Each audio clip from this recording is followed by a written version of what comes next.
Ici, vous allez voir dans cette vidéo, qui est une ancienne quand même, parce que les deux que je vais montrer sont des anciennes. Monsieur Ouattara, qu'il dit que lui, Ouattara, et la justice ivoirienne ne va jamais mettre en application la loi de la Cour africaine des droits de l'homme et des peuples. Alassane Ouattara, président de la République, qu'il reconnaît lui-même qu'il a signé des accords avec la Cour africaine des droits de l'homme et que ces accords, il se doit de les respecter, dit à Mondovision qu'il ne va jamais les respecter, c'est-à-dire qu'il ne va jamais respecter la loi. Parce que lui, Ouattara, est au-dessus de la loi. Et il nous explique comment c'est 6 pays qui en restent. Ces 6 pays, c'est un pays, c'est 3 pays. Si tu étais parmi ces pays-là quand on signait des accords, alors tu en fais partie et tu te dois de respecter cela. Même si c'est un pays. C'est pas parce que tu signes des accords avec une personne que tu ne vas pas respecter parce que c'est une personne. Qu'est-ce que ça signifie? Vraiment, des fois, quand on écoute un président avoir ce genre d'expression, on se dit, mais qui gouverne? C'est lui ou bien c'est d'autres personnes? La team ici, je vais vous mettre la vidéo de Alassane Ouattara, mais je vais vous montrer ici aussi la vidéo de l'ancien premier ministre du Mali sur ses propos qu'il tenait à ceux qui font les 3e mandats en Afrique. Le comportement d'Alassane Ouattara est le comportement d'un homme qui ne respecte jamais la Constitution. Et dans les propos de l'ancien premier ministre, veut dire le commandant, je crois, Maïga, oui, Maïga, vous allez très bien vous écouter ici comment il vous parle de ceux qui font les coups d'État et les 3e mandats en Afrique. Ce sont des personnes qui ne savent pas respecter les lois, ils ne savent pas respecter la Constitution. Ils ne peuvent donc pas donner des leçons aux gens. Écoutez M. Ouattara et écoutez l'ancien porte-parole du gouvernement malien. Écoutez-les. Sur les décisions de la Cour africaine des droits de l'homme et des peuples, pour nous, ce sont des décisions qui sont nulles et de nul effet, qui porteraient atteinte à notre souveraineté. Nous ne les appliquons pas, nous n'avons pas l'intention de les appliquer. Et je signale que sur 54 États membres de l'Union africaine, il y avait 9 qui étaient membres de la Cour africaine. Et depuis le retrait du Bénin, du Rwanda et de la Côte d'Ivoire et même de la Tanzanie, il ne reste plus que 6. Donc, il y avait 10 pays seulement qui étaient membres. Maintenant, il y en a 4 qui se sont retirés. Il n'y a que 6 pays qui reconnaissent l'autorité de la Cour africaine des droits de l'homme et qui est sous tutelle de l'Union africaine. Par conséquent, pour nous, c'est une décision nulle, de nul effet, qui n'est pas applicable et qui ne sera pas appliquée en Côte d'Ivoire. Dans un langage plus simplifié et en référence à une métaphore footballistique, le 3e mandat est une magie. C'est l'art de se dribbler soi-même tout en gardant le ballon. Nous prêterons une attention particulière au 3e mandat qui ne sera pas possible. Le 3e mandat. Le 3e mandat pour un public moins averti consiste pour un président de la République d'effectuer une manœuvre en 4 temps en vue de conserver le pouvoir pour lui seul et son clan. Premier temps, presque en fin de second mandat, donc en principe non rééligible, il s'agit pour le président de la République sortant de déclencher une révision constitutionnelle de manière non consensuelle. Deuxième temps, au cours de cette révision constitutionnelle, le président de la République sortant modifiera quelques dispositions constitutionnelles.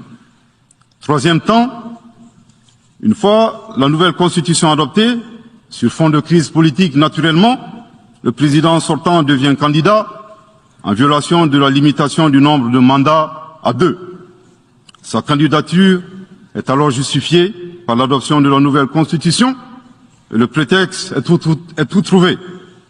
La limitation du nombre de mandats à 2 concernait l'ancienne constitution. Par conséquent, il est candidat au regard de la nouvelle constitution adoptée. Quatrième temps, une farce électorale est organisée. Forcément, il remporte les élections et s'ensuit une chasse impitoyable aux opposants politiques, dont certains sont arrêtés, d'autres s'exilent et d'autres assassinés.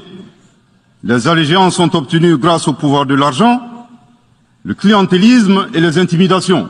Sur les décisions de la Cour africaine des droits de l'homme et des peuples, pour nous, ce sont des décisions qui sont nulles et de nul effet, qui porteraient atteinte à notre souveraineté.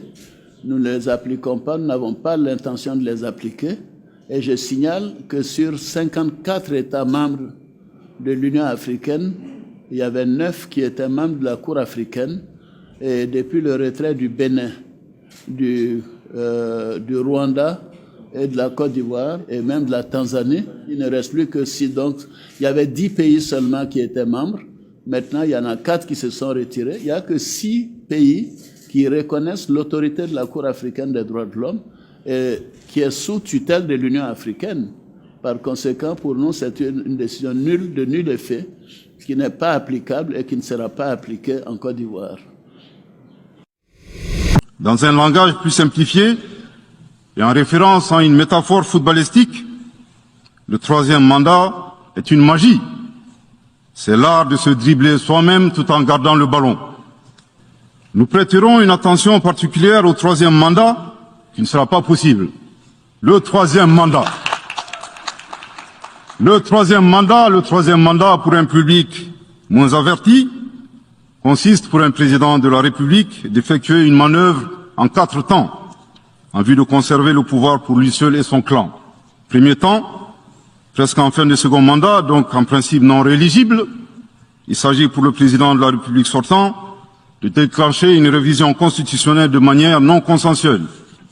Deuxième temps, au cours de cette révision constitutionnelle, le président de la République sortant modifiera quelques dispositions constitutionnelles. Troisième temps, une fois la nouvelle constitution adoptée, sur fond de crise politique naturellement, le président sortant devient candidat en violation de la limitation du nombre de mandats à 2. Sa candidature est alors justifiée par l'adoption de la nouvelle constitution et le prétexte est tout trouvé. La limitation du nombre de mandats à 2 concernait l'ancienne constitution. Par conséquent, il est candidat au regard de la nouvelle constitution adoptée. Quatrième temps, une farce électorale est organisée. Forcément, il remporte les élections. Vous avez fini d'écouter. Nous sommes donc d'accord ici que Ouattara est quelqu'un qui ne va jamais respecter une loi. Il ne va jamais respecter ses obligations. Il ne va jamais respecter ses engagements. Il vient vous expliquer que c'est parce qu'au départ c'était 10 pays, que maintenant 4 sont quittés, ça reste 6, que lui ne peut même pas respecter cela. Comme si quand vous signez des accords avec une personne, parce qu'il est juste seul, vous n'avez pas l'obligation de respecter les accords que vous avez signés. Voici donc un président qui dit qu'on ne peut pas respecter les lois. Déjà, nous avons tout vu avec lui. S'il a fait un troisième mandat, par force, en insultant les Ivoiriens, parce qu'il a dit qu'en Côte d'Ivoire, il n'y avait aucune personne aussi intelligente pour comprendre la loi ivoirienne plus que lui. Du coup, il n'est plus économiste, il est devenu juriste. Et il nous a prouvé par A plus B que lui, économiste et aujourd'hui juriste, connaît la loi plus que tous les juristes de Côte d'Ivoire et qui ne peuvent absolument rien dire. C'est Alassane Ouattara. Pour faire un troisième mandat, il vous a montré qu'il a plein de savoir plus que tous les Ivoiriens réunis. Et aujourd'hui, encore il veut nous montrer qu'il est trop fort et toujours juriste, il va encore nous faire comprendre pourquoi il ne peut pas respecter la loi de la Cour africaine des droits de l'homme. Tout simplement parce que dans cette cour-là, il y a 6 pays qui restent. Et comme ces 6, on ne peut pas les respecter. Vraiment, quelle ironie. Quand un président lui-même, c'est-à-dire du haut de son grade, vous dit qu'il ne faut pas respecter les lois. Là-dessus, vous avez écouté. Dites-moi ce que vous pensez. On se voit pour une prochaine vidéo.